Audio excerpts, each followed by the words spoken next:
안녕하세요. 개미들의 큐 김보람입니다. 어제 현충일로 휴장이었고요. 그 사이에 글로벌 중앙은행발 단비가 내리면서 오늘 경기 부양 기대감의 지수는 2% 이상 오르고 있습니다. 이럴 때일수록 종목에 대한 궁금한 점 많아지시잖아요. 저희가 잠시 뒤에 모두 해결해 드리도록 하겠습니다. 먼저 이 시각 시장 흐름부터 자세하게 확인하고 돌아올게요. 네, 글로벌 경기 부양 기대로 오늘 지수는 갭상승에서 1840선 부근으로 출발을 했습니다. 상승폭을 꾸준히 늘려가면서 현재는 1850선까지 올라온 상황인데요. 무엇보다 오늘 긍정적인 점은 외국인들의 태도 변화라고 할 수 있습니다. 외국인들이 닷새 만에 매수 전환해서 현물을 2,500억 원 정도 매수하고 있고요. 선물 또한 매수하면서 프로그램 통해 2,000억 원 가까이 매수 물량 유입되고 있습니다. 여기에 더해서 기관 쪽에서도 투신을 중심으로 1,200억 원 정도 매수 물량 유입해주고 있는데요. 개인 쪽에서는 오늘까지 3거래일 연속 매도하고 있습니다. 오늘 매도 물량이 더 늘어났는데요. 현재 3,700억 원 정도 매도하면서 지수는 현재 2% 오른 1,851포인트 가리키고 있습니다. 네, 이어서 코스닥도 확인합니다. 코스닥도 2% 넘는 급등으로 출발했습니다. 시총 상위주 대부분이 빨간불을 켜놓고 강세를 보여주고 있는데요. 수급 내용은 코스피와 비슷합니다. 외국인과 기관 쪽에서 매수해주고 있는데요. 외국인 쪽에서 현재 90억 원 정도 매수하고 있고요. 반면 개인 쪽에서 비슷한 물량 80억 원 정도 팔고 있지만 기관 쪽에서 30억 원 정도 매수에 힘을 보태고 있기 때문에 지수는 빨간불 유지하고 있습니다. 역시 상승폭을 조금씩 늘려가면서 2.5% 오른 468포인트 현재 가리키고 있네요. 이어서 외환시장도 점검합니다. 네, 22일 경기 부양 의지 표출에 10원 넘게 하락해서 1,160원대에 출발했습니다. 현재는 1,170원대 부근에서 움직이고 있는데요. 22에서 먼저 경기 부양 의지를 내비쳤고 그렇다면 오늘 밤 예정된 버냉키 연준 의장의 입에서도 경기 부양 의지를 확인할 수 있지 않을까 기대감 속에 환율 하락을 부추기고 있습니다. 현재는 9원 60전 정도 하락한 1,170원 가리키고 있습니다. 네, 먼저 이 시각 시장 흐름부터 확인해 봤는데요. 모처럼 시장이 안정을 되찾아가는 듯 싶습니다. 이럴 때일수록 내가 보유하고 있는 종목 왜 안 오를까 하시는 궁금하신 분들도 있겠고요. 그리고 오르는 종목이라면 얼마까지 오를 수 있을까 궁금하신 점들도 많아지시죠. 네, 그리고 현물을 현재 현금을 보유하고 계신 분들이라면 어떤 종목을 저가 매수할 수 있을까? 내가 생각하는 종목이 안정적인 바닥을 지지하고 있을지 궁금하신 점이 많으실 텐데요. 잠시 뒤에 개큐 전문가들과 함께 상담을 해드리도록 할 테니까 여러분 참여하실 수 있는 방법 잘 들어보세요. 무료 문자 번호 013-3366-0110번 열려 있습니다. 이 번호로 매수하신 종목명과 비중 그리고 매수하신 가격까지 저희에게 보내주시면 되고요. 전문가와 직접 대화를 원하시는 분들이라면 전화번호 023153-2613번으로 함께 참여하실 수 있습니다. 여러분 서둘러 주시고요. 그 사이에 먼저 구체적인 시장 분석과 함께 투자 전략까지 세워보고 오겠습니다. 오늘은 우리투자증권 강남 대로지점 길계선 부장님 연결되어 있습니다. 부장님 안녕하세요. 네, 안녕하십니까. 유럽과 미국의 이 경기 부양 기대감으로 오늘 증시의 단비가 촉촉하게 내려주고 있는데요. 무엇보다 긍정적인 점은 외국인들의 태도 변화라고 할 수 있겠습니다. 네, 그렇습니다. 금일창 48포인트, 50포인트 전후로 플러스권으로서 지금 1850권에 다시 지금 회복을 해놓은 상태인데요. 금일은 전체적으로 시장의 기대감이 굉장히 풍부하다라고 판단이 되는데 그중에서도 외국인의 시장에 대한 순매수 복귀가 제일 첫 번째로 꼽힙니다. 오랜만에 외국인들이 현물 시장에서 지금 2,400억 원 이상대의 순매수를 단행하고 있어서 단기적으로 외국인 매도가 일단락되는 것이 아닌가 조심스러운 기대감이 좀 생겨나고 있고요. 더군다나 최근에 외국인들이 국내 선물 시장에 대한 대규모 순매수가 꾸준히 이어졌다는 측면에서 그러한 가능성을 좀 더 높이고 있다고 봅니다. 외국인들은 5월 이후 현물 시장에서는 4조 5천억 넘게 순매도를 하는 와중에 의외로 선물 시장에서는 금일까지 12,000계약 이상의 선물 순매수를 했습니다. 특히 6월 4일 종합주가지수가 마이너스 51포인트 빠지던 날에도 8,427계약으로 1조 원 가까운 선물 순매수를 하면서 일단은 현물 하락에 대한 해치성 파생상품 거래를 한 것으로 풀이되고 있었기 때문에 시장에 어떤 급락이 추가될 거라기보다는 오히려 그 바닥권을 찾는 과정이 진행되지 않을까 이런 기대감이 있었는데 오늘 역시나 아니나 다를까 외국인들이 순매수에 동참함으로써 시장의 반등을 좀 만들어내고 있다고 지금 판단되어지고 있습니다. 그 외에도 지금 유럽 쪽에 대한 시장 기대감이 좀 좋아지고 있는데요. 뭐 다 아시다시피 유럽 쪽에서는 지난주 금리 동결을 하긴 했지만은 별다른 정책 제안이 제시되지가 않았었습니다. 하지만은 유럽 중앙은행의 마리오 드라기 ECB 총재가 기자회견을 통해서 유럽의 경제 상황에 대한 우려를 좀 언급을 하면서 동시에 적극적인 경기 부양책과 해결 방안을 내놓을 수 있다라는 그런 심중을 내비쳤기 때문에 실제적으로 정책적 발표는 없었지만 어떤 심증적으로 추가적인 어떤 시장 부양감이 내비쳐졌다는 측면에서 기대감이 좀 일었던 것 같고요. 거기에 더 추가되어서 유로 안정화 기구인 ESM에 대한 영내 금융기관의 자본 확충을 직접 허용하는 방안이 지금 계속적으로 검토가 되고 있습니다. 특히 독일이 전향적인 태도로 지금 바뀌고 있는 그런 뉘앙스가 좀 풍겨지고 있기 때문에 전체적인 은행 연합 구성을 통해서 재정 통합이라든지 유로본드에 대한 개시 가능성을 높였다는 측면에서 시장 기대감이 유로존 쪽에서도 상당히 조금 유지되고 있다. 이렇게 판단이 되어지고 있고요. 아울러서 미국의 쪽에서도 좋은 내용들이 좀 나오고 있습니다. 물론 최근에 경제 지표 상당히 좀 시장 분석을 힘들게 하는 부분은 있지만 미국의 FRB 관련 연방은행 총재들의 여러 명을 포함해서 애틀랜타 연방은행 총재 로카르트 총재 같은 경우에도 경제가 악화되거나 유럽 채무액에 대한 우려가 켜질 경우에는 FRB에서 추가 양적 완화를 검토해야 된다는 정확한 분명한 의지를 발표를 했고요. 또 샌프란시스코 연방은행 총재인 존 윌리엄스 같은 경우에도 역시 취약한 고용시장을 해결하기 위한 별도의 정책을 취할 필요가 있다는 내용들이 나옴으로써 결국은 미국 쪽에서도 양적 완화 같은 그 형태의 시장 부양 의지가 분명하다라는 것들이 확인되고 있기 때문에 시장은 지금 외국인의 순매수 그리고 유로존의 약간 회복 기대감 그리고 미국에 거는 기대인 이 시장에 대한 긍정적인 시장 심리가 양호해지고 있다는 측면에서 금융시장을 분석해 볼 수 있겠습니다. 네, 그렇다면 오늘 내일 발표될 미국의 경제 지표 어떤 것들이 있고 그 내용은 어떻게 예상이 되고 있습니까? 네, 최근에 고용지표가 시장을 약간 좀 애매하게 만들었던 부분이 있는데요. 목요일 밤에 신규 실업 수당 신청 건수 발표될 예정입니다. 지난 데이터 38만 3천 건으로 좀 증대가 됐었는데 이번 컨센서스 37만 9천 건으로 감소가 예상이 되고 있습니다. 아울러서 미국뿐만이 아니라 최근에 호주에서도 고용이 많이 증가됐다는 그 블룸버그발 그 스팟 뉴스가 들리는데요. 호주 쪽에서도 3만 8,900개의 신규 일자리가 3개월 연속으로 증가되면서 고용지표가 호조가 되고 있다는 내용들이 나오고 있으니까 적어도 고용지표의 악재가 조금은 좀 둔화되는 지표가 발표될 예정이다. 이렇게 판단하시면 되겠습니다. 그리고 또 중요한 것은 버냉키 의장이 미국 중앙은행의 의회 합동경제위원회에서 아마도 버냉키 스피치를 아마 의회 증언을 할 예정입니다. 경제 전망에 대한 불확실성에 대해서는 아마 분명한 표명을 할 것 같고요. 그렇다면 추가적인 통화 정책에 대한 시사 가능성이 있을까에 대한 시장의 기대감이 상당히 높은데 아까도 얘기 드렸지만 샌프란시스코 총재와 애틀랜타 총재가 양적 완화의 필요성에 대해서 강력하게 언급한 부분이 있기 때문에 적어도 버냉키가 양적 완화를 하지 않겠다라는 발언을 통해서 시장 악재로 작용하지는 않을 것 같고요. 분명하게 하겠다고는 하지 않겠지만 분명한 어떤 뉘앙스를 풍겨줄 것이라는 기대적인 측면에서 적어도 인플레이션 관련 단어를 언급하게 되면은 적어도 미국의 양적 완화에 대한 긍정적 의지가 있다. 이렇게 준비하고 관찰을 해봐야 될 것 같습니다. 아울러서 금요일자에는 미국의 무역수지 발표 예정인데요. 518억 달러의 무역수지 적자 지난번 데이터 발표에서 이번에는 493억 달러의 무역수지 적자 폭이 감소될 것으로 예상이 되고 있습니다. 따라서 이번 주 목요일과 금요일에는 특별한 이변이 없는 한 미국 쪽에서 나오는 지표는 시장의 안정감에 좀 도움이 될 것이다. 이렇게 판단이 되어집니다. 일단 미국 쪽 지표도 내용이 좋을 것으로 예상이 되고 그렇다면 시장의 반등은 어느 정도 이어질 수 있을지 궁금한데요. 그에 따른 대응 전략도 듣고 싶습니다. 네, 반등 추세는 이번 주와 함께 다음 주 초까지는 좀 이어지지 않을까 기대는 하고 있습니다. 하지만은 상단은 굉장히 제한적으로 막혀있는 장세가 예상이 되는데요. 2000포인트를 뚫고 쉽게 다시 우상향 패턴으로 돌려놓기에는 아직은 조금 이르다는 판단이고요. 어느 정도 상단이 막혀있는 제한적인 트레이딩 장세가 예상이 되고 있습니다. 지난 시간 통해서도 제가 시장에 대해서 절대 위축되지 마시고 시장에 대해서는 매수로 대응하라고 제가 주문드렸었는데요. 아울러서 코덱스 200이나 코덱스 레버리지 매수를 강조드렸습니다. 금일 종합주가지수가 플러스 50포인트 전후인데요.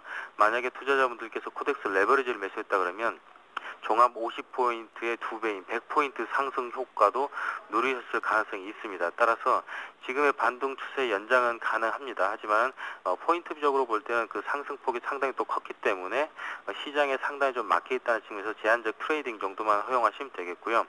지수가 1900을 가느냐 1950을 가느냐 이것은 사실 중요하지 않습니다. 설령 2000포인트를 돌파를 하더라도 내 종목이 못 가고 있다 그러면 실제 수익률적인 측면에서 아무 의미가 없기 때문에 결국은 인덱스를 못 쫓아갈 가능성이 높다고 판단이 되면 인덱스를 쫓아갈 수 있는 ETF에 대한 시장 접근이 좀 필요해 보이고요. 또 하나의 팁을 하나 알려드리면은 최근에 시장이 낙폭을 보이면서 유사한 종목들의 낙폭의 차이가 많이 발생했습니다. 예를 들어서 SK그룹 중에 SK넥스트웍스와 SK이노베이션이 비슷한 수준으로 하락을 했지만 시장 관심은 SK이노베이션 높았거든요. 따라서 SK네트웍스를 보유하고 있던 분들이 매도를 하고 SK이노베이션을 갈아탔다 그러면 금일시장에서 2~3% 정도의 추가적인 수익이 차이가 났을 것으로 판단이 됩니다. 따라서 지금은 적극적으로 시장 대응을 통해서 포트폴리오 교체 전략을 펼치신다 그러면 시장 대응이 가능할 것으로 전망합니다. 네, 구체적인 시장 전략까지 모두 들어봤습니다. 오늘 도움 말씀 고맙습니다. 네, 감사합니다. 네, 지금까지 우리투자증권 강남 대로지점 길계선 부장님과 함께했고요. 이어서 개미들의 종목 상담이 시작됩니다.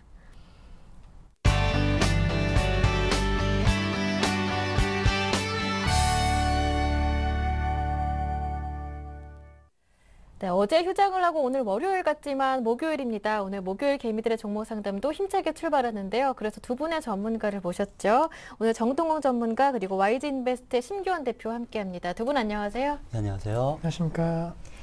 네, 두 분의 전문가와 함께 오늘 상담 시작하도록 할 테니까요. 종목에 대해 궁금하신 점 있으시다면 지금 바로 저희에게 신청하실 수가 있습니다. 상담 신청 방법 알려드릴게요. 먼저 무료 문자 번호 열어두고 있는데요. 무료 문자 번호 013-3366-0110번으로 지금 바로 저희 늦지 않았습니다. 바로 매수하신 종목명, 비중 그리고 매수하신 가격까지 보내주시면 되고요. 두 분의 전문가와 직접 대화를 원하시는 분들은요. 전화번호 02-3153-2613번으로 함께 참여하실 수 있습니다. 네, 여러분의 많은 참여 기다리고 있을게요. 먼저 첫 번째 상담은 전화 주신 분부터 만나볼게요. 안녕하세요. 예, 안녕하십니까. 네, 시청자님 반갑습니다. 예, 예, 네, 즐거운 오후 보내고 계신가요? 예, 예. 네, 다행입니다. 종목들도 조금 표정이 밝았으면 하는 바람인데 어떤 종목들 보유 중이신가요? SK네트워크하고, SK네트웍스 보유 중이신가요? 예, 예. 그리고 네. 브로드밴드하고요. SK 브로드밴드요. SK 네트웍스부터 매수하신 가격 여쭤볼게요. 예. SK네트워크가 네. 11,400원. 혹시 SK 네트웍스 가격대를 한번 들어보니까 우선주를 매수하신 건가요? 일반주요. SK 네트웍스 그냥 매수하신 가격 다시 한번 여쭤볼게요. 11,400원에 매수하셨고요. 예. 네, SK 브로드밴드는 매수하신 가격이 어떻습니까? 1,050원. 5,050원에 매수하셨고, 그럼 SK 브로드밴드는 비중이 한 어느 정도 되시나요? 50%요. 50%시고 SK 네트웍스는요? 30%. 30% 비중으로요. 예. 이 두 종목 저희가 상담해 드리면 될까요? 예, 예. 네, 알겠습니다. 먼저 시청자님 포트폴리오부터 정리를 해드릴게요. 두 종목 저희에게 보내주셨습니다. 모두 SK 관련주들인데요. SK 브로드밴드는 5,050원의 비중이 50%라고 하셨고요. SK 네트웍스는 11,400원에 매수하셨고 비중이 30%라고 하시는데요. SK 브로드밴드 매수하신 지 꽤 되셨을 것 같아요. 한 1년 정도 넘게 보유 중이신 건가요? 예. 네, 손실도 조금 있으신데 SK 네트웍스는 한 최근에 그보다는 좀 최근에 매수를 하셨을 것 같아요. 두 종목 한번 면밀하게 상담을 드리도록 하겠습니다. 옆에 정동웅 전문가님 나와 계시거든요. 전화 예, 끊지 예. 마시고 전문가님과 같이 대화 나눠주시면 됩니다. 예. 네, 전문가님. 네, 안녕하세요. 안녕하십니까. 좀 대형주 위주로, 좀 중소형주 말고는 대형주 위주로 이제 투자하시는 성향이신가요? 예. 근데 SK 그룹주에 대해서 좀 애착을 가지시는 것 같아요. 예. 근데 제가 이제 말씀드리면 SK 그룹주 자체는, 뭐 최근에는 뭐 삼성전자나 뭐 이런 주식이 잘 나가잖아요. 현대차 그룹이나. 그렇기 때문에 SK 그룹주 자체는 좀 안 좋다고 판단하고 있습니다. 그렇기 때문에 제가 좀 오늘은 좋은 말씀을 드리기 힘들 것 같은데, 예. 우선적으로 이제 SK 브로드밴드 뭐 투자하신 지 좀 오래되셨다고 하셨는데, 예. SK 브로드밴드는 좀 현재 가격도 좀 힘들지 않나, 지키기 힘들지 않나 저는 이렇게 개인적으로 판단을 하고 있습니다.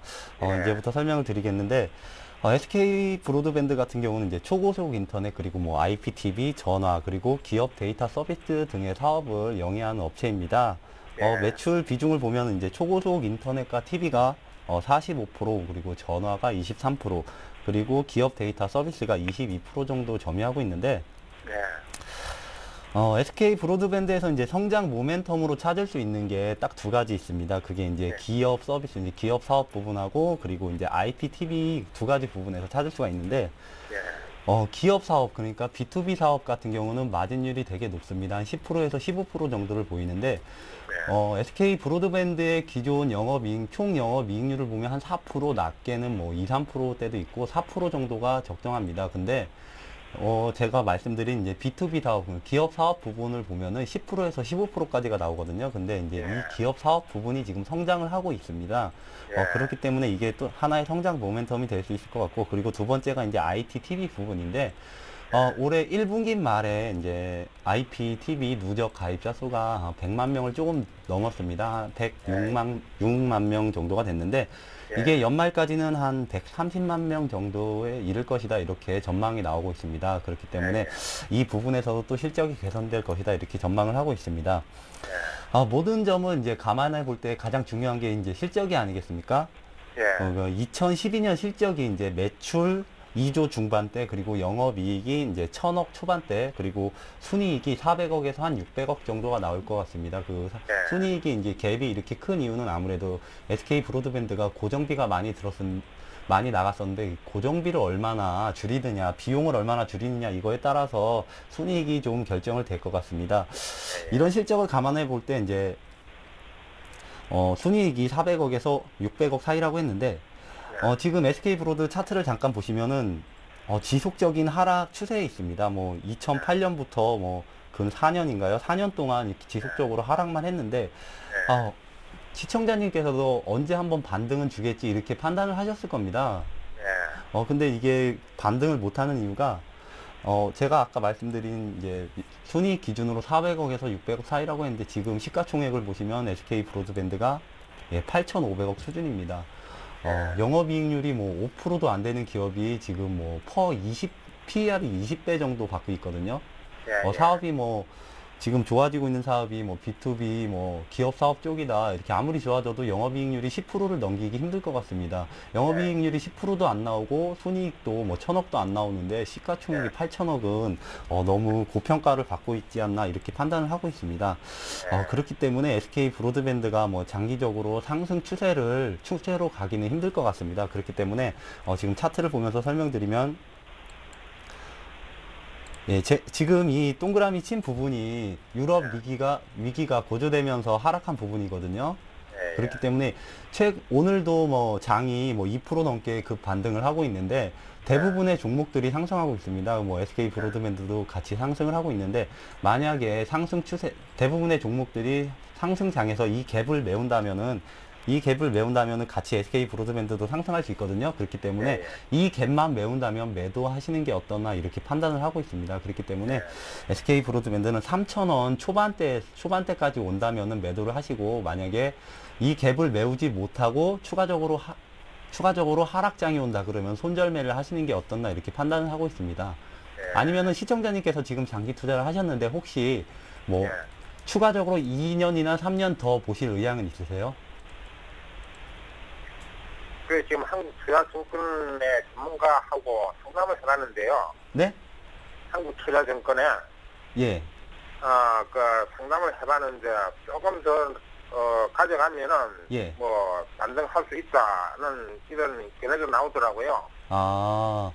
그 반등할 수 있다, 뭐 이렇게 말씀드린 게, 아무래도 제가 아까 말씀드린 기업 사업 부분이 좋아지고 있습니다. 연평균 뭐 20%에서 50%까지 성장할 수 있다, 이렇게 판단을 하고 있는데, 만약에 이게 지금 3,000원 조금 안 되는 수준인데, 이게 적정 밸류를 받으려면은 2, 3년 후에 실적이 순이익 기준으로 한 1,000억 정도 나와야지 한 4,000원이나 5,000원까지 갈 수 있을 것으로 봅니다. 근데 그 기간이 2, 3년 이상 걸릴 것 같거든요. 만약에 2, 3년 이상 더 장기 투자를 할 자신이 있다. 그렇게 마음을 먹으신다면은 지금 손절을 하지 마시고 4,000원, 5,000원까지 갈 수 있는 가능성이 있기 때문에 그때까지 기다려 보시는 것도 추천드리지만 지금 단기나 중기로 봤을 때는 실적 개선이 그렇게 쉽지 않을 것으로 예상되기 때문에 단기나 중기로 보신다면은 제가 아까 말씀드린 3,000원 초반대나 아니면은 지금 전량 손절매를 하시는 게 어떻나 이렇게 판단을 하고 있습니다. 알겠습니다. 제가 판단하겠습니다. 그리고 두 번째 종목이 이제 SK 네트워크인가요? 네트워크예요. SK 네트워크도 이제 보시면은 이제 사업이 되게 여러 가지입니다. SK 사업 부분이 참 여러 가지인데, 뭐 네트워크 거점, 뭐 우량 거래소, 뭐 여러 가지 사업을 영위하고 있는데, SK 네트워크도 마찬가지입니다. 특별하게 모멘텀이 있는 사업을 하는 그런 기업이 아니기 때문에 실적을 봐야 됩니다. 그렇기 때문에 SK 네트워크의 실적을 잠깐 살펴보면은 뭐 올해도 전년과 비슷한 실적을 거둘 것으로 예상을 하고 있습니다. 전년도에 이게 27조인가요? 매출액 27조에 뭐 영업이익이 뭐 3천억, 2조 7천억인가요? 이거는 제가 이따가 잠시 말씀드리겠습니다. 27조인데 전년도랑 비슷한 실적을 기록하기 때문에 지금 뭐 수급이 받쳐지지 않는 한 SK 네트워크 또한 큰 상승을 보긴 힘들 것 같습니다. 그렇기 때문에 SK 네트워크 또한 뭐 10,000원이나 10,000원 초반대까지는 급하게 상승할 수 있을 것으로 판단되지만 뭐 15,000원 이상까지 가는 일은 뭐 대세 상승장이 오지 않는 이상은 힘들 것으로 이렇게 판단을 하고 있습니다. 그렇기 때문에 SK 네트워크도 뭐 대세 상승은 뭐 3, 4년, 2, 3년 안에 오긴 옵니다. 뭐 2, 3년 안에 장기 투자를 하실 거다. 2, 3년 동안 장기 투자를 할 거다. 이렇게 판단을 하시면 15,000원, 뭐 2만원까지 바라볼 수도 있겠지만, 만약에 지금 시청자님께서 투자 성향이 중단기다. 뭐 제가 말씀드린 중단기라는 뭐 1년 안쪽을 말씀드리는 건데, 1년 안쪽으로 투자를 바라보고 계신다. 그러면은 10,000원 초반대까지만 바라보시고 10,000원 초반대까지 오면은 손절매를 하는 게 어떻나 이렇게 판단을 하고 있습니다. 저희가 두 종목 봐드렸는데 어떻게 도움 되셨습니까?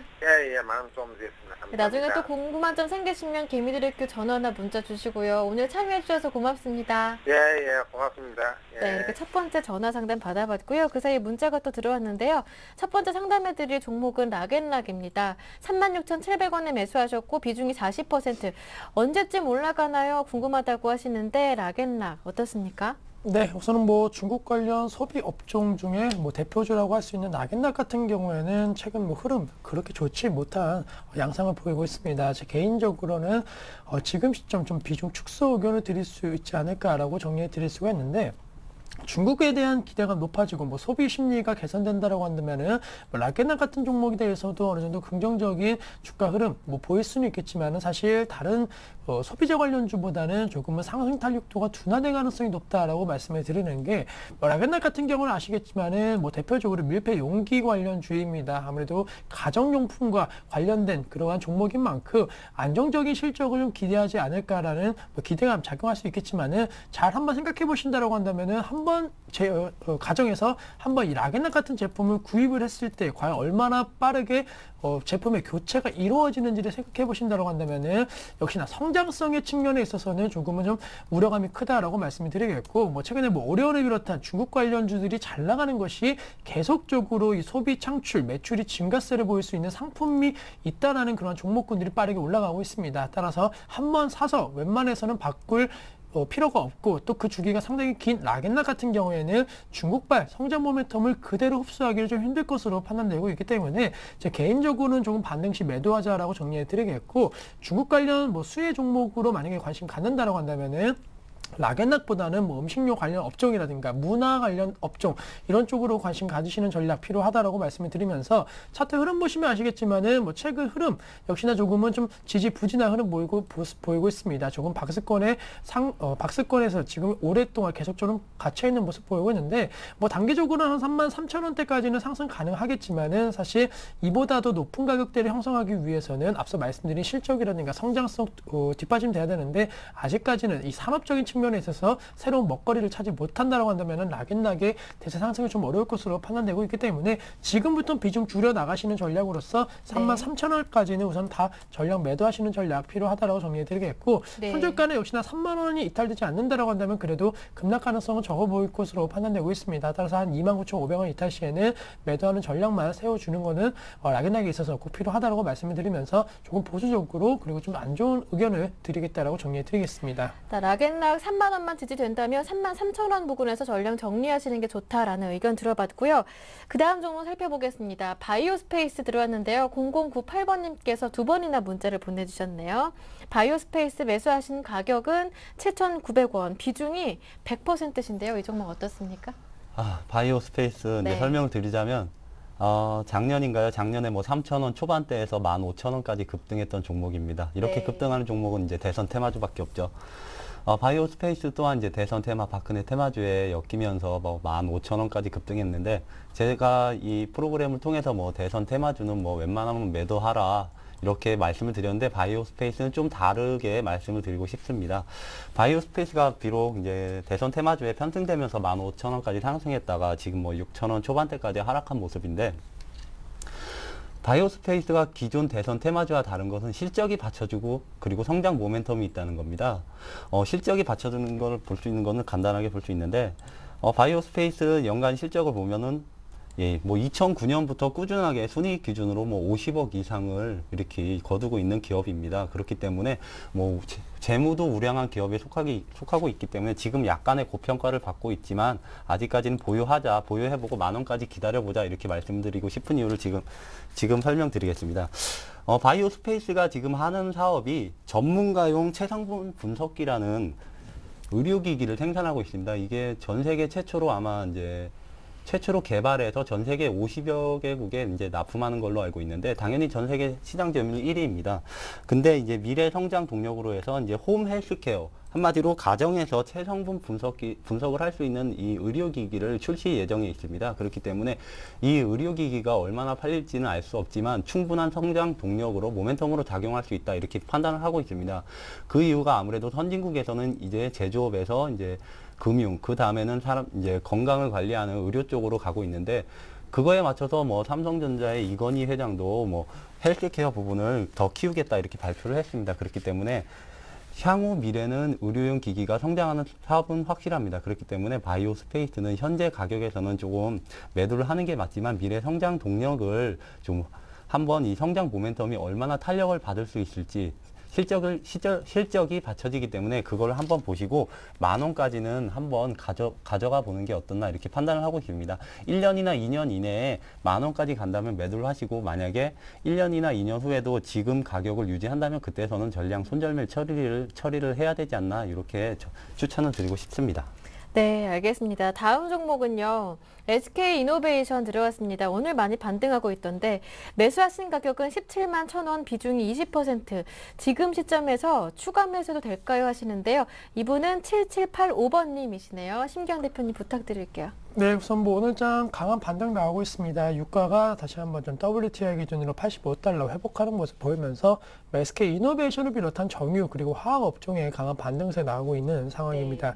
하지만 결론적으로 아직까지는 뭐 그 지난번 유가 같은 경우에도 뭐 20이라든가 연준이라든가 여러 가지 단순히 이 유동성 공급에 대한 기대감이 좀 나오는 그런 상황 속에서 좀 반등한 그런 모습 보였는데 아직까지는 22도 그렇고 또 이제 이제 앞으로 예정된 연준 같은 경우에도 어떠한 방향으로 확실한 정책을 낼지에 대해서는 아직은 좀 미지수입니다. 물론 22 같은 경우에도 뭐 강한 의지를 내비쳤지만은 사실 뭐 대안에 있어서 금리 동결까지도 나왔다라는 점 아직까지는 확실하게 유동성 공급에 대한 그 제스처를 하지 않은 것으로 판단되고 있기 때문에 유가 역시나 다시 한번 좀 급등 양상에 따른 SK이노베이션의 모멘텀이 발생할지에 대해서는 조금 불확실성이 높다라고 정리를 해드리겠고 네. 전반적으로 이 정유업종에 대해서 아직까지 투자 심리가 상당히 불안한 것이 사실입니다. 유가가 급등하면 급등하고 급등하면은 뭐 급락하게 되면 오히려 더 투자 심리가 불안하고 올라도 불안, 내려도 불안, 상당히 좀 어수선한 그런 분위기 속에서 단기 반등을 노리시고 있고 추가 매수를 하시는 전략은 상당히 좀 리스크가 있다라고 말씀을 드리겠고 우선은 갖고 계신 비중에 대해서는 그냥 쭉 들고 가시는 전략은 어느 정도 유효할 것으로 판단되고 있습니다. 그 이유 같은 경우에는 어쨌든 뭐 세계 경기에 대한 글로벌 침체 우려감이 나오고 있는 상황에서 네. 유가가 하락할 수는 있겠지만은 80달러 밑에서는 반발 매수 강하게 유입될 것으로 판단되고 있기 때문에 우선은 지금 있는 비중 그대로 들고 가셔갖고 매수가 부분이 한 16만 원대, 17만 원대까지 기다리시는 전략만 말씀을 드리면서 저 비중을 늘리셔갖고 우선은 매수 단가를 낮추시는 전략은 좀 리스크가 있다라는 점 염두하시자라고 정리해드리겠고 손절가는 12만 원 이탈되면 다시 한번 좀 하락 가능성 높을 것으로 판단되고 있습니다. 그래도 2분기, 3분기 실적 아까 우려감 나온다라고 한다면은 이 가격대 하락폭이 좀 나올 것으로 판단되고 있기 때문에 우선은 손절가 지키시면서 중장기적으로 매수가까지 좀 들고 가자라고 말씀을 드리겠습니다. 일단 중장기적으로 봤을 때 손절가만 잘 지켜준다면 매수가 회복은 가능할 것 같다라는 의견 들어봤습니다. 다음 종목 살펴볼게요. 2443번님께서 보내주셨는데요. 매수하신 종목은 포스코입니다. 두 종목 보내주셨는데요. 오늘 한 종목만 상담해 드릴게요. 네, 포스코 살펴보겠습니다. 매수하신 가격은 48만 4천 원, 비중이 15%인데 지금 추가 매수해도 되는지 이분도 궁금하신 것 같아요. 아무래도 오늘 시장에 조금 안정을 되찾으면서 바닥이라면 추가 매수해도 되지 않을까 이렇게 고민하시는 분들이 많은 것 같아요. 예, 아무래도 뭐 포스코 같은 경우는 지속적으로 하락했기 때문에 네. 좀 그런 마음을 가지고 계신 분들이 많은데 포스코 지금 제가 다행인 것은 이제 시청자님께서 포스코를 뭐 비싼 가격에 사셨지만 비중이 15%밖에 안 네. 되기 때문에 조금 안정적으로 다시 재투자를 할 수 있는 그런 추천 방송을 할 수 있을 것 같습니다. 네. 포스코 같은 경우는 우리나라 뭐 대표적인 철강 기업입니다. 그런데 철강 기업이라고 하면은 아무래도 세계 경기가 살아나야 되는데 철강 최대 소비국은 중국입니다. 그렇기 때문에 중국 경기가 살아나야 됩니다. 중국 경기가 살아나지 않는다면 철강 소비가 줄어들고 철강 가격 또한 떨어지기 마련입니다. 그렇기 때문에 중국 경기가 살아난다면 철강 소비도 증가하지만은 철강 가격까지 다시 안정화로 되돌아설 것으로 이렇게 예상을 하고 있습니다. 그렇기 때문에 포스코는 단순히 뭐 유럽이나 미국도 있겠지만 중국 경기를 보고 이렇게 투자를 해보자 이렇게 말씀드리고 싶은데 지금 뭐 30만 원 초반, 30만 원 중반대에서 뭐 40만 원대까지 이렇게 박스권을 이루고 있습니다. 뭐 차트를 보면 박스권을 이루고 있는데 지금 중국 경기가 바닥이냐 얘기하기는 좀 힘든 상황입니다. 뭐 많은 전문가들이 중국 경기가 뭐 1년이나 2년 안에 빠르게 회복기로 돌아설 것이다 이렇게 예상을 하고 있는데 그거는 이제 중국 총리의 경기 부양 체계에 의한 발언일 뿐이고 중국 경기가 확연히 살아나는 시그널이 나타나려면 아무래도 뭐 해운주나 이런 물동량이 증가하면서 해운주 같은 이렇게 조선주의 수주가 증가하고 해운의 물동량이 증가하는 그런 경기 시그널이 보여야 됩니다. 그렇기 때문에 해운주 주가도 한번 같이 보시면서 해운주가 살아나고 그리고 철강 가격이 안정화되고 철강 소비가 증가한다면 포스코도 역시 40만 원 이상 50만 원까지 다시 회복은 가능할 것으로 이렇게 전망을 하고 있습니다. 네. 지금 매수 비중이 15%인데 만약에 35만 원 이하로 내려가면은 10% 정도는 추가 매수를 하셨다가 나중에 40만 원 이상에서 단가를 낮추시고 40만 원 이상에서 되파는 전략을 이렇게 추천드리고 싶습니다. 하지만 포스코가 지금 오늘 뭐 2% 정도 오르고 있는데 추가 매수를 할 때에는 상승하는 장에서는 절대로 추가 매수를 하지 마십시오. 왜냐하면 네. 지금 손실 중이시기 때문에 상승하는 장에서는 추가 매수를 하지 마시고 포스코가 떨어지는 장에서 그때 추가 매수를 뭐 조금씩 하셔서 10%까지 증가시킨 다음에 그때는 그 이후에 40만 원 이상에서 매도하는 전략을 추천드리고 싶습니다. 네, 일단 48만 원에서 50만 원까지도 가능하겠다 하셨는데 그렇다면 그 기간은 어느 정도로 예상하시나요? 지금 기간을 뭐 예측하기가 힘든 게 중국 네. 경기가 살아나야 됩니다. 아까 말씀드렸듯이. 근데 네. 중국 경기가 언제 살아나느냐? 근데 뭐 짧게는 6개월 안에 온다, 뭐 1년 안에 온다, 2년 안에 온다. 이 예상이 너무 중구난방으로 예상하고 네. 있기 때문에 그 기간을 정확히 설명하기는 힘들고 제가 말씀드릴 수 있는 건 2년 안에는 올 것 같습니다. 네, 예, 2년 안에는 예. 굉장히 궁금하실 것 같아서 제가 한번 대신 여쭤봤습니다. 네, 두 번째 전화 오늘 받아볼게요. 어떤 분이 기다리고 계실까요? 안녕하세요. 네, 안녕하세요. 여보세요. 네, 시청자님 예, 반갑습니다. 예, 예. 네, 어디에서 전화 주신 거예요? 여기 대구예요. 대구에서요. 예, 대구 예. 날씨 굉장히 좀 흐릴 것 같아요, 오늘. 예, 후덥지근하고 많이 네. 덥네요, 날씨가. 날씨는 덥고 또 습하기도 예. 하고. 예, 예. 네, 그렇다면 오늘 종목들이 조금 선선하게 훈풍을 불어줘서 좀 기분을 좋게 해줬으면 좋겠습니다만 어떤 종목 예. 보유 중이신가요? 예, 현대산업요. 현대건설이요? 현대산업. 현대산업이요. 예, 예. 현대산업 매수하셨고요. 또 예. 다른 종목 있으신가요? 예, 삼성테크인요. 삼성테크인이요. 현대산업과 삼성테크인. 그러면 예, 예. 현대산업부터 매수하신 가격 한번 여쭤볼게요. 예, 23,000원에 40%. 23,000원에 비중이 40%시고요. 예, 예. 삼성테크는 어떻게 되십니까? 73,900원에 40%. 73,900원에 비중이 40%. 예, 예. 삼성테크인은 수익 중이신 거로 보이는데요. 예? 삼성테크인 수익 중이시네요. 예, 예. 네, 그리고 현대산업은 매수하신 지 좀 얼마 안 되신 것 같고요. 예, 예. 네, 두 종목 한번 상담해 드릴 텐데요. 포트폴리오 네. 정리부터 한번 해볼게요. 현대산업과 삼성테크인 두 종목을 보유 중이신데요.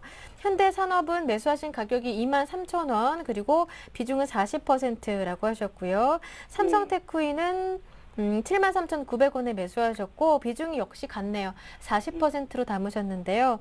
이 두 종목 상담해 드리는데 어떤 점이 가장 궁금하신가요? 거기도 얼마까지 갈지 좀 매도 시점을 좀 알고 싶었어요. 네, 일단 두 종목 다 안정적이긴 한데 어느 정도로 올라갈 수 있을지 이 점이 가장 예, 궁금하시다고요. 투자 예, 그럼 기간은 뭐 어느 정도로 예상하시나요? 그 단기로 보고 매수를 했거든요. 네, 단기로 보고요. 예, 예. 알겠습니다. 두 종목 한번 옆에 계신 심기현 대표님께 여쭤볼게요. 예, 예. 네, 전화 끊지 마시고요. 예, 상담 예. 직접 나눠주시면 됩니다.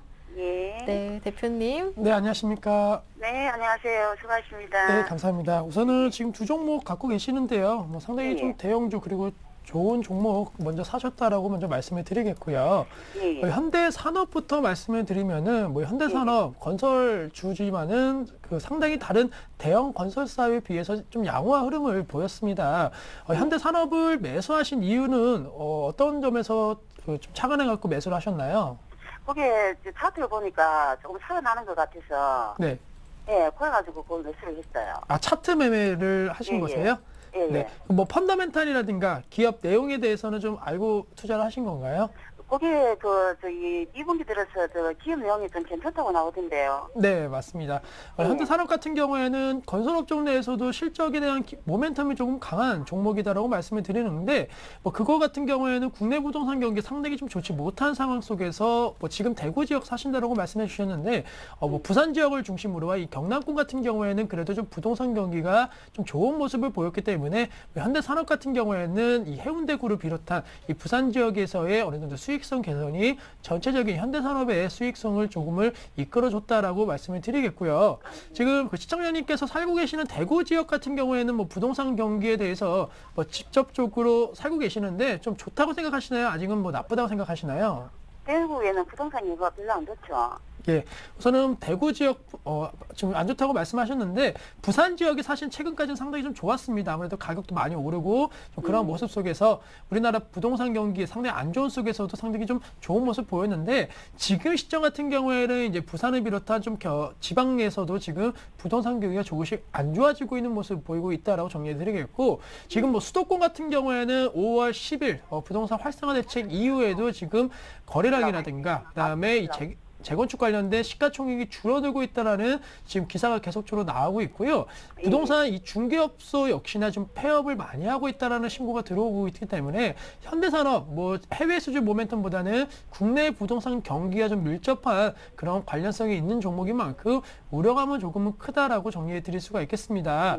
또한 현대산업 같은 경우에는 4대금 관련된 그런 부분에 있어서 지금 과징금 우려감이 좀 나오고 있기 때문에 따라서 오늘장 반등 뭐 지수는 거의 2.5% 상승하고 있는데 현대산업을 비롯한 건설업종이 그보다 좀 못 미치는 상승세 보이고 있다는 거 아직은 시장의 주도 업종으로서 올라가기에는 조금은 좀 리스크가 있다라고 좀 정리해 드릴 수가 있겠고요. 지금 현대산업 그럼 매수하셨을 때 목표가 얼마 잡으셨나요? 거기에 한 25,000원, 6,000원 잡았는데요. 짧게 잡으셨죠? 예. 예, 우선은 짧게 잡으신 거에 대해서는 지금 차트적인 측면에 있어서 들어가셨다라고 말씀하셨는데 뭐 어느 정도 좀 유효한 그런 목표가 말씀드릴 수가 있겠고요. 제 개인적으로는 한 25,000원대보다는 조금 낮게 한 24,000, 뭐 500원 정도에서는 자르고 나오시는 전략 필요하다라고 말씀을 드리는데 그 이유 같은 경우에는 지금 다행인 것은 여러 가지 악재 속에서 그래도 좀 유가가 좀 반등을 하고 있습니다. 사실 뭐 현대산업뿐만이 아니고 이 건설업종, 대형 건설업종의 상승 추세가 이어지기 위해서는 유가가 좀 상승을 하고 뭐 여러 가지 뭐 석유 플랜트라든가 해양 플랜트 이런 해외 수주가 좀 나와줘야지만이 현대산업도 건설업종과 함께 동반 상승 가능성이 있을 것으로 판단되고 있기 때문에 최근 단기적인 이슈 뭐 여러 가지 유동성 공급이라든가 이런 거 봤을 때는 한 24,500원까지 건설 업종과 함께 좀 상승 가능성을 있을 것으로 판단되고 있기 때문에 뭐 좋은 매수가에서 지금 매수를 하셨기 때문에 큰 폭의 수익은 아니지만은 그래도 일부의 수익은 보시고 나오는 것이 이 현대 산업에서는 좀 필요하지 않을까라고 말씀을 드리겠습니다. 예. 그러면 고가격대에서 그러면 매도를 해야 되겠네요, 그러면. 네, 우선 뭐 너무 중장기적으로 갖고 가진 마시고요. 한 24,500원 정도 왔을 때는 수익 실현해 주시고 뭐 현대산업도 좋은 종목이지만 지금 시점 많은 종목군들이 좀 많이 떨어진 상황입니다. 따라서 어느 정도만 수익 보시고 나오셔갖고 다른 종목으로 갈아타시는 전략. 뭐 차트적으로 지금 좀 매매를 잘 하시는 걸로 생각이 들고 있는데 다시 한번 그러한 차트 흐름 나오는 종목 쪽으로 찾는다고 한다면 또 다른 수익 창출이 되지 않을까라고 말씀을 드리겠습니다. 아, 예. 이해되셨나요? 예. 네, 그렇다면 다음 종목이 이제 삼성 테크윈 좀 말씀을 드려야 되는데, 삼성 테크윈 같은 경우에는 뭐 아시겠지만은 사실 최근의 장세 흐름과는 완전히 좀 다른 양상으로 전환되는 모습 보였고, 이것이 과연 추세, 대세 하락을 보였던 종목이냐라고 생각할 정도로 최근 들어서 작년 하반기 들어서 올해 들어서 강한 모습을 보이고 있습니다. 삼성 테크윈 같은 경우에는 이렇게 시장 대비 강한 이유가 혹시 뭔지 아시나요? 이게 또 차트로 보고 들어가신 건가요? 예. 네. 뭐 차트 보고 들어가셨지만은 우량주 잡으셨다라고 말씀을 드리는 게 삼성 테크윈 같은 경우에는 예전에 그 12만 원대까지 갔지만은 주가가 뭐 5만 원 밑으로 빠질 경우에는 약간 방산주에 대한 그런 메리트만 있었지 크게 뭐 장점이 되는 그런 종목은 아니었습니다.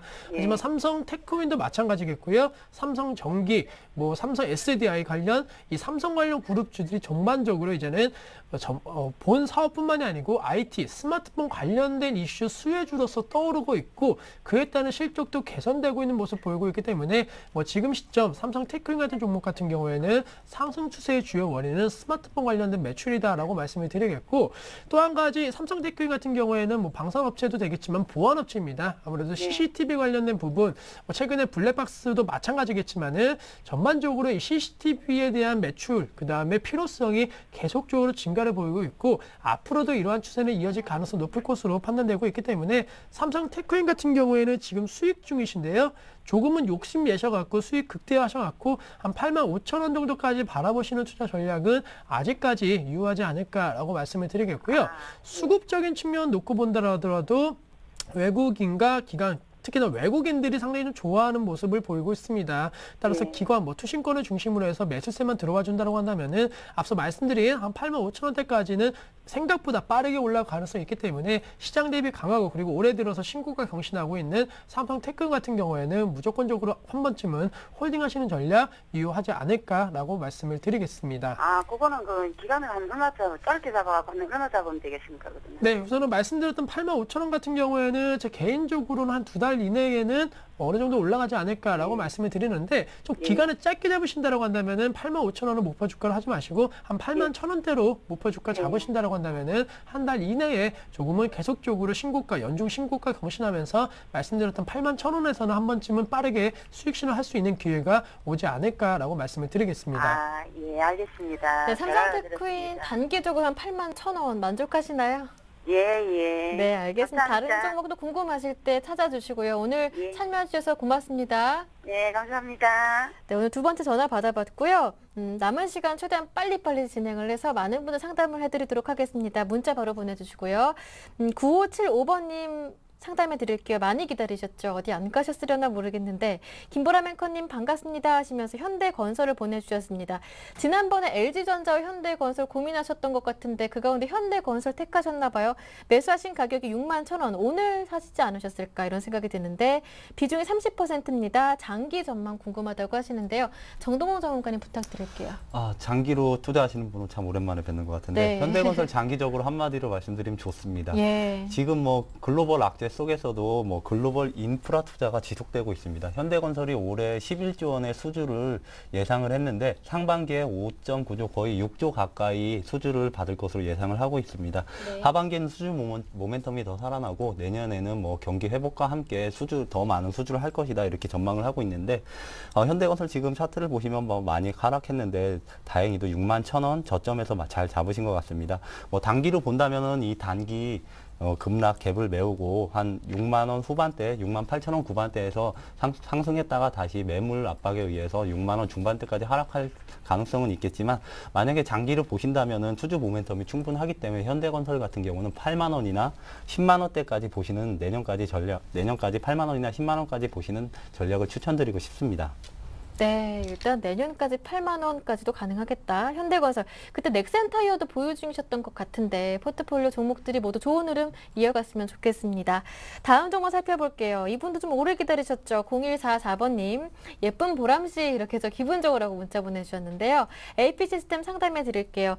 14,450원에 비중이 50% 매수가까지 회복이 가능할지 이분은 또 이 점이 궁금하다고 하시네요. 네, 우선은 뭐 AP 시스템 같은 경우에는 뭐 상당히 좀 좋은 흐름 예상이 되고 있습니다. 이 OLED 관련된 부분 그리고 스마트 TV 관련된 부분 다시 한번 이제 올림픽 시즌 다가온다라고 한다면은 좀 모멘텀적으로는 그리고 테마적으로는 좀 양호한 흐름이 예상이 되고 있다라고 말씀을 드리겠고 목표가 역시나 좀 긍정적으로 말씀드리겠지만은 뭐 큰 폭의 상승보다는 우선은 아까 말씀드린 단기적인 테마성 재료로 인해 갖고 14,500원 부분 뭐 매수가 부분이 되겠네요. 한 14,500원이라든가 조금 매수가보다 높은 한 15,000원 부분을 목표가로 설정하시는 전략 유효하다라고 정리해 드리겠고 다시 한번 오늘 장에서는 지금 삼성전자를 비롯한 IT 업종 강한 반등세도 나오고 있기 때문에 AP 시스템의 상승세도 5% 넘는 상승 흐름 나오고 있지만은 아직까지는 IT 업종을 다시 한번 주도 업종으로서 대세 상승을 이루기에는 삼성전자에 대한 가격적인 부담감이 좀 존재하고 있습니다. 따라서 다시 한번 삼성전자에 대한 효과를 보시고 중장기적으로 전략을 세우는 것보다는 차라리 AP 시스템에 대한 테마적인 형성 가능성 점치면서 우선 목표가 한 15,000원 제시해 드리겠고 이 종목 같은 경우에는 손절가 같은 경우에는 한 11,500원 부분 이탈 시에는 우선은 추세적으로는 다시 한번 10,000원대까지도 내려갈 가능성이 높다라는 점 염두하시면서 우선은 단기적으로만 매매 전략 세우시는 전략 유효하다라고 정리를 해드리겠습니다. 네.